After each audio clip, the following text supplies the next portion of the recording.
नमस्कार, मी रेश्मा शेळके, तू सुजी ओळख यामध्ये तुमचे स्वागत करते आहे। आजचा दिवस मला खूप छान मस्त आनंदाचा जाऊ हीच ईश्वरचरणी प्रार्थना। आणि आता वाजले होते 12:45। सकाळी थोडं लेट उठलो कारण रात्री लेट झोपलो होतो। त्यानंतर मग आमचं चहा वगैरे पियालो, मुलं खेळत होती, मुलांचा पण नाश्ता वगैरे बनवायचा होता, त्यामुळे मी व्हिडिओ स्टार्ट केला नव्हता। आणि मी म्हटली चला ठीक आहे, हे थोडं का म्हणून तुमच्यासोबत शेअर करूया। दादा आला होता म्हणजे आमचा वेळ असाच गेला आहे दाखवण्यामध्ये, ते दाखवण्यामध्ये काय कशा गोष्टी घेतल्यात वगैरे। आणि माझ्या पूजेला मला काही काही सामान मिळालं ते सुद्धा दाखवण्यामध्ये गेलं होतं आणि व्हिडिओ शूट करायचं मी विसरून गेली होती।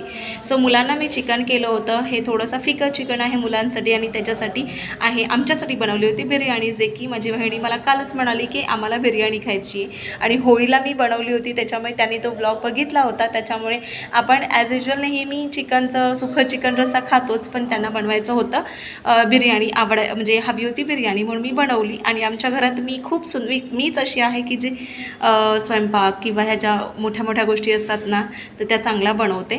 त्याच्यामुळे मग त्यांची डिमांड होती आम्हाला बिर्याणी खायची होती, म्हणून मी हा बासमती बिर्याणी तांदूळ आणला होता। आणि बघू शकता मस्त अशी झालेली होती। रेसिपी तीच जी की मी होळीला दाखवली होती, पटकन होते, ह्यामध्ये वेगळं असं काही नाही। आणि लागला होता पिक्चर बॉईज 4 म्हणून लागलं होतं। सो आता आम्ही जेवायला बसलो होतो आणि बघू शकता मस्त दादा वाढायचं काम हे नेहमी माझं असं सगळ्यांना समप्रमाणात सगळ्या गोष्टी। मग माझ्या मम्मीकडे गेली तरी मीच वाढत असते आणि इकडे असली तरी मीच वाढत होते। आणि आज पूर्ण दिवस आमचं हे ते दाखवण्यात बोलण्यातच गेला होता, कारण केव्हा तरी आपण भेटतो, फोनवर बोलणं कमी होतं, प्रत्यक्षात जेव्हा बोलतो तर ते थोडंसं वेगळं असतं, म्हणून तर सगळ्यांना मी ते वाढून घेते। दीपक गेला होता ड्युटीला, तो कधीच माझ्यासोबत म्हणजे संडे तर त्याला सुट्टी नसतेच, पण कधी माझ्या माहेरकडचे वगैरे असतील किंवा काय किंवा कोणीही पाहुणे आले असतील ना तरी तो नसतोच। त्याच्या ड्युटीज अशा असतात ना की ऐन टायमाला त्याला कधी सुट्टी मिळत नाही, ऑड टायमाला त्याला सुट्टी मिळत असेल आणि त्यावेळेला मी ऑफिसला असते त्याच्यामुळे। सो तो असं तर अजून मज्जा आली असती, पण एनिवेज ठीक आहे, आम्ही एकत्र भावंड एकत्र होतो। आता मोठा दादा कधी येतोय, पप्पा कधी येतात तर ते टाईमच ठरवेल, आता तर नाहीच म्हणा। आणि आता सगळीजणं गावी जाणार आहे, माझं गावी जाणं होणार होतं, बट आता मी ऑफिस वगैरे सगळ्या गोष्टी आहेत त्याच्यामुळे जाणं शक्य नाही। म्हणजेच माहेरी कोकणामध्ये गेल्या वर्षी मस्त अशी मज्जा केली होती, ह्यावेळेला दादा आणि आई म्हणत होते 3-4 दिवसासाठी ये, पण शक्य नाही आहे कारण आता माझ्या साताराला सुद्धा जायचं आहे, त्याच्यामुळे मग त्यांना म्हटली ठीक आहे। आणि मी घरी गेली म्हणजे प्रश्नच नाही आहे, माझं जाणं येणं सगळं त्यांच्यासोबतच असतं, त्याच्यामुळे वेगळा असा काही खर्च करून जायचं असं अजिबात नसतं। त्यामुळे दादा बघतोय मस्त अशी बिर्याणी झाली होती। त्यानंतर दादा मुलांना घेऊन गेला होता आईस्क्रीम आणण्यासाठी, आणि आईस्क्रीम म्हणाल तर लहान मुलं कशी वेडी होऊन जातात, कोण म्हणा बघा असं घाई एवढी झाली होती की त्याला कधी कोण काढून हे करतोय, पण त्याला अजिबात हात धुवायचं आहे बाहेरून, बघा कसंही चप्पल वगैरे काढतोय। आणि लहान मुलांचं आईस्क्रीम खाणं म्हणाल ना तर ते थोडंसं बोलतात ना कसंही असतं, मेसी असतं, तर त्याला मी म्हटली मी फोडून देते, तुझा हात धुवून म्हणून, तर अजिबात धुवायला मागत नव्हता।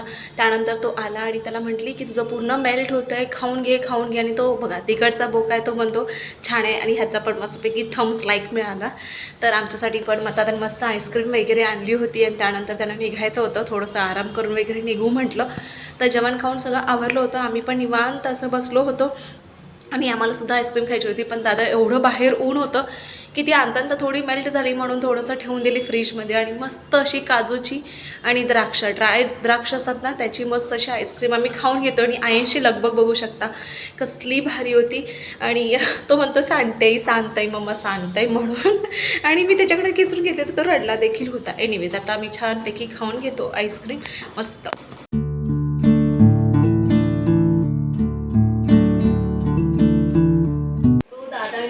गेलेले आहेत आणि मी जास्त शूट करू शकले नाही, ह्याचं कारण की आम्ही खूप टायमानंतर भेटलो होतो, तर आमच्या मजा मस्ती गप्पा गोष्टी आणि मुलांचं प्रचंड धुमाकूळ करणं असं होतं, कारण की शेजारची पण मुलं आली होती, आयश होता, रुद्रांश होता, त्याच्यामुळे सगळीजण छान खेळत होती।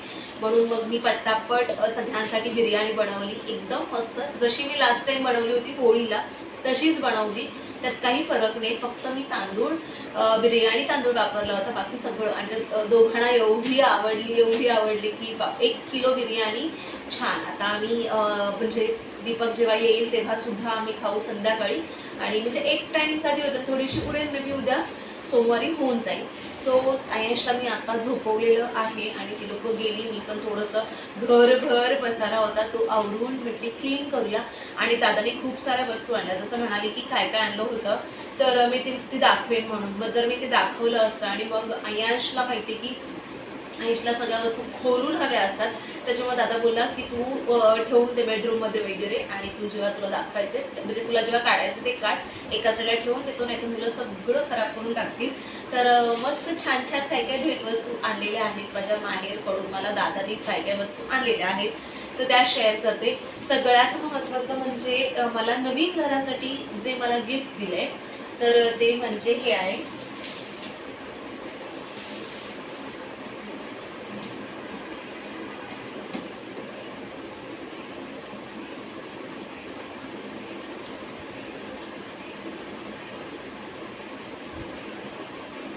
छान असं घड्याळ दिलेलं आहे मला, मस्त असं घड्याळ दिलेलं आहे. हे बघा, हे असं छान असं घड्याळ आहे. तर हे मी हॉलमध्ये लावेन आणि हॉलमधलं जे घड्याळ आहे ते बेडरूममध्ये लावेन. सो बरं पडेल आम्हाला. आणि ॲक्च्युली आम्ही घेणार होतो घड्याळ, कारण की बेडरूममध्ये एक हवं होतं, पण आमचं जे जुनं घड्याळ होतं तर तेच म्हटले ठीक आहे जाऊ दे. आणि मला दादा बोलला होता की मी घड्याळ घेणार आहे, तू घेऊ नकोस. मला कधी पण कुठली पण भेटवस्तू वगैरे देणार असतात ना तर मग ते मला फोन करून सांगतात की ही गोष्ट आम्ही घेणार आहोत तुला, तू घेऊ नकोस. जसं आयशला पण दिवाळीच्या टायमाला आपण म्हणतो ना वर्षातून एकदा मुलांना कपडे दिले जातात, तर माझ्या मम्मीकडनं वगैरे येतात कपडे. तर मग मला बोललं जातं की तू जीन्स किंवा काय तुला काही गरज आहे का, किंवा कुर्ताज. आणि म्हणजे मी लास्ट टाइम पण म्हटली होती की आयशला बड्डेला हे मिळालं होतं कुर्ता आणि जो हे असतो ना लेंगा ते मिळालं होतं, तर त्याची त्याला गरज होती जेव्हा आपण ट्रेडिशनल फंक्शन्स असतात तर त्याला घालायला. तर मी सेपरेट घेण्यापेक्षा त्यांनी मला ते ॲज अ गिफ्ट म्हणून दिलं, म्हणजे मला घ्यायची गरज नाही. आणि जी वस्तू मला मिळते तर ती मला उपयोगाला येते, तर त्या दृष्टिकोनाने ती लोक मला सगळ्या वस्तू देत असतात. त्याच्यामुळे म्हणजे मला ती विकत घ्यायला नको म्हणून. तर त्यांनी छान असं घड्याळ घेतलंय. त्याच्यानंतर मला हे पण विचारलं होतं की तू बेडशीट वगैरे घेऊ नको, कारण ते दर टायमाला माझ्याकडे ज्या बेडशीट आहेत खूप जुन्या आहेत. मला वाटतं 2-3 वर्षापासून खूप जुन्या त्या बेडशीट आहेत, ज्या मी खूप काळजीपूर्वक वापरते. आणि सगळ्या गोष्टी एवढ्या महाग मिळतात की आपण सतत त्या खरेदी करू शकत नाही. आणि त्यांना जपून वापरणं, सगळ्या गोष्टी व्यवस्थित वापरणं. नवीन चादरी असतात किंवा नवीन बेडशीट्स असतात, जेव्हा पाहुणे वगैरे येतात तेव्हाच आपण वापराव्यात असं माझं असं. आणि रेग्युलरसाठी ज्या आमच्या आहेत जुन्या त्या वापरतो, तर ते त्याला माहिती होतं. म्हणून त्यांनी मला स्पेशली, मी जेव्हा डीमार्टला गेली होती घरातल्या नवीन सामानाच्या खरेदीसाठी, तर तेव्हा मला बोलला होता तू बेडशीट वगैरे घेऊ नको, फक्त कर्टन्स घे, पडदे घे, बेडशीट मी घेऊन येतो. म्हणून त्यांनी छानपैकी क्राफ्ट मार्केटमधून बेडशीट आणलेल्या आहेत. खूप छान प्युअर कॉटनच्या आहेत, मला फार आवडल्या. त्याच्यासोबत उशाची कवरं देखील आहेत. तर ह्या गोष्टी उपयोगी माझ्या म्हणजे उपयोगी पडणाऱ्या आहेत. जेव्हा कधी पाहुणे वगैरे येतात किंवा असं काय सण असतो, आपल्याला वाटतं की घरात छानपैकी नवीन गोष्टी लावाव्या, सगळ्या गोष्टी लावा, तर मग मी ती चादर ह्या लावू शकते. त्यामुळे चादर आणि घड्याळ ह्या 2 माझ्या उपयोगी पडणाऱ्या वस्तू आहेत, खूप उपयोगी पडणार आहेत, जेणेकरून मला घेण्याचे पैसे खर्च वाचला आणि त्यांनी गिफ्ट म्हणून मला दिल्या. तर खूप भारी वाटलं. त्याच्यानंतर ॲज युज्युअल नेहमी खाऊ येतो माझ्या दादा म्हणजे ह्याच्याकडून, तर मला हा ब्रश दिला, जो की मला हवा होता. आणि मी मम्मीकडे गेली होती ना, तर मी म्हणाली होती की हा कुठून असा ब्रश कुठून घेतला होता.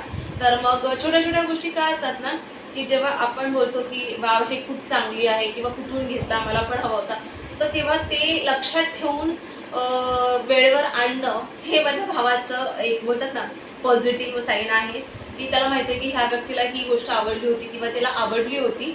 तर मग त्या पद्धतीने त्याने आणलं होतं आणि मला बोलला होता की मी येईन तेव्हा तुला घेऊन येईन. सो हा छान एक ब्रश माझ्यासाठी घेऊन आला तो. आणि त्यानंतर मग हे खाण्यासाठी हे आणलं होतं छानपैकी चिवडा, चकल्या हे सगळं. आणि माझ्या आत्यानी माझ्यासाठी दिलेले आहेत ओले काजू. वाव, छान ओले काजू आहेत हे.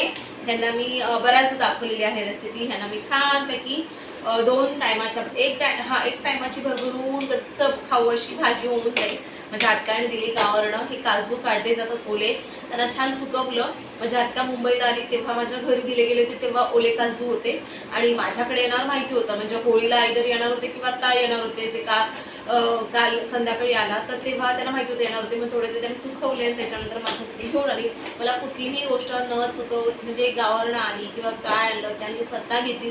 मला कुठली गोष्ट माझ्यापर्यंत येणारच, ती माझ्यापर्यंत ती भेटवस्तू किंवा न चुकता ती मला भेटणार एवढं मात्र नक्की असतं. तर हे आहे माझा मस्त खाऊ.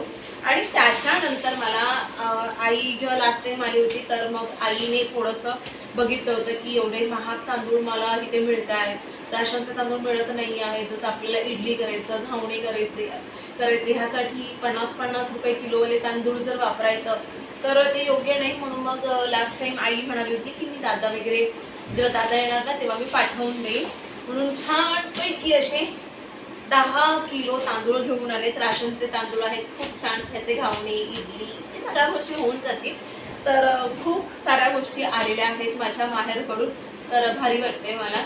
आणि ज्या गोष्टी मला उपयोगाच्या आहेत, तांदूळसुद्धा मला 2-3 महिने आरामात जातील, कारण की ह्यांना फक्त वरच्या गोष्टींसाठीच उपयोगी पडणार आहे. चला आता ह्या सगळ्या गोष्टी मी आवरून घेते, कारण मग आयशा उठवायचं आहे. मस्त असं चहा वगैरे पी आणि त्याच्यानंतर संडे मस्त छान वाटलं. 2 दिवस रात्र आम्ही 12:30-1 वाजेपर्यंत आमच्या गप्पा वगैरे चालू होत्या, गावचं वगैरे. आता लग्न वगैरे गावी पण मला जायचं आहे, माझ्या धीराचं लग्न आहे. तर ह्याच महिन्यातही करायचं आहे, सॉरी पुढच्या महिन्यातच करायचं आहे मला जायचं आहे. तर तेही करायला म्हणजे आनंद आहे, कारण घरात लग्न आहे मोठं आमच्या, त्याच्यामुळे. चला आता हे सगळं आवडून घेते. आय होप तुम्हाला माझे व्हिडिओ आवडत असतील तर प्लीज चॅनलला सबस्क्राईब करा, सपोर्टही करा. जेवढं पॉसिबल होईल तेवढं मी तुमच्यापर्यंत शेअर करण्याचा प्रयत्न करते. छोट्या छोट्या गोष्टी ज्या माझ्या रिअल आहेत, मला ह्या सगळ्या गोष्टी रिअल आहेत, ज्या मी बोलते, माझ्या मनात जे आहे ते बोलते. कुठल्याही प्रकारचं बाबा मी हे करून दाखवेन अजिबात नाही. ज्याची मला गरज आहे ते स्पष्ट मोकळेपणाने तुमच्यासोबत शेअर करणं. सो ह्या सगळ्या गोष्टी मी तुमच्यासोबत शेअर केलेल्या आहेत. तर प्लीज सपोर्ट करा, सबस्क्राईब करा आणि भरभरून प्रेम द्या. कमेंट करा कसे वाटतात माझे ब्लॉग. पुन्हा भेटू छानशा वेळेसोबत. तोपर्यंत काळजी घ्या, मस्त राहा, आनंदी राहा. अजिबात आई वडिलांना अजिबात दुखावू नका. तुम्हाला जे हवं ते करा.